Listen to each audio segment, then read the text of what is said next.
কারণ মার কোনো খোঁজ খবর নেয় না। এই আয়াতের প্রসঙ্গে আয়াতের অনুকূল একজন সাহাবীর আলোচনা করি।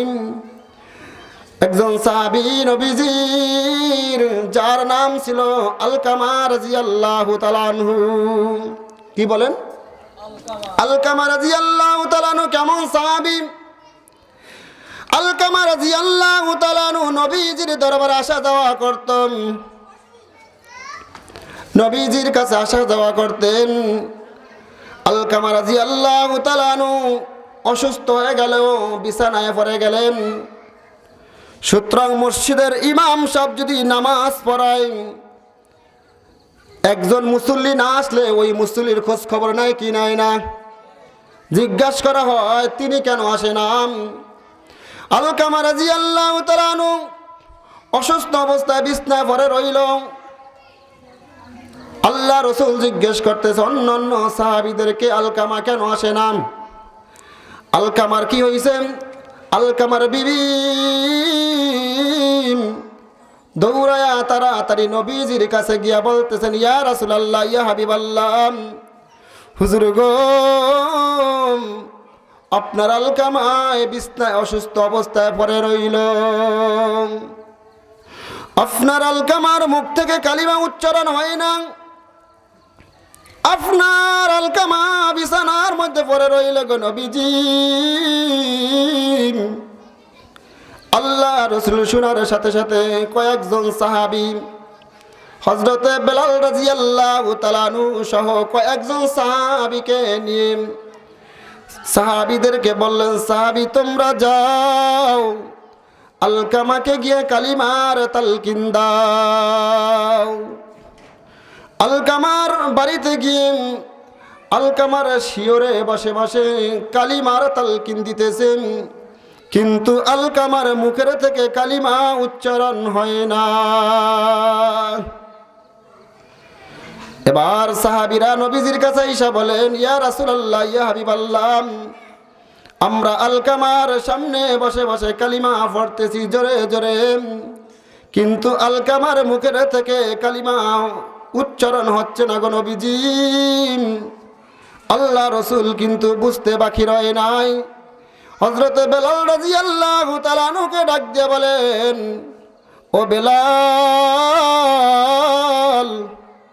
আলকামার আম্মা কি জীবিত আছে?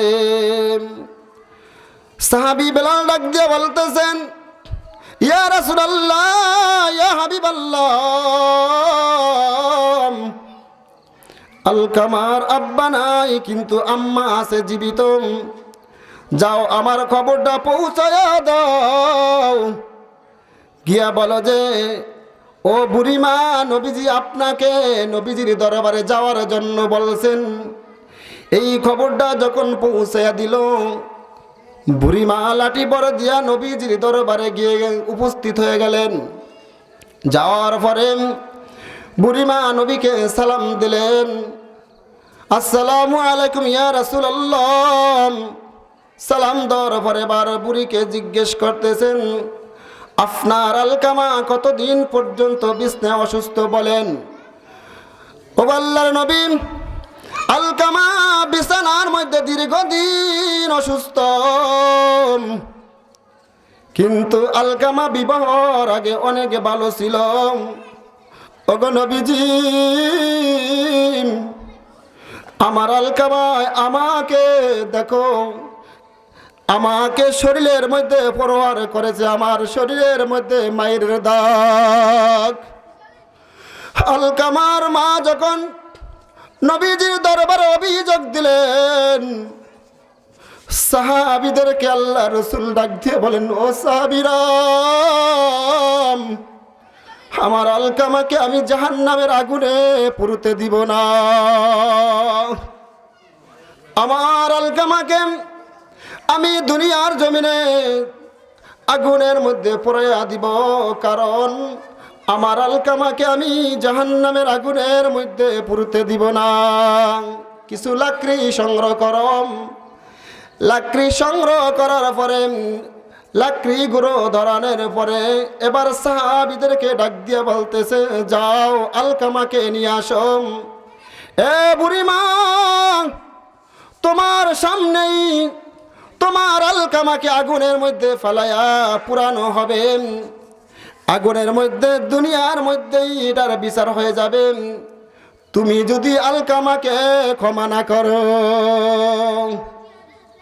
এই কথা বলার সঙ্গে সঙ্গে আলকামাকে যখন নিয়ে আসলো আগুনের মধ্যে ফালাইবেন, মায়ের সামনে সন্তান যদি আগুনের মধ্যে পড়ে, সন্তান যতই ভুল করে মা ক্ষমা করে কি করে না? কথা বলে না কেন?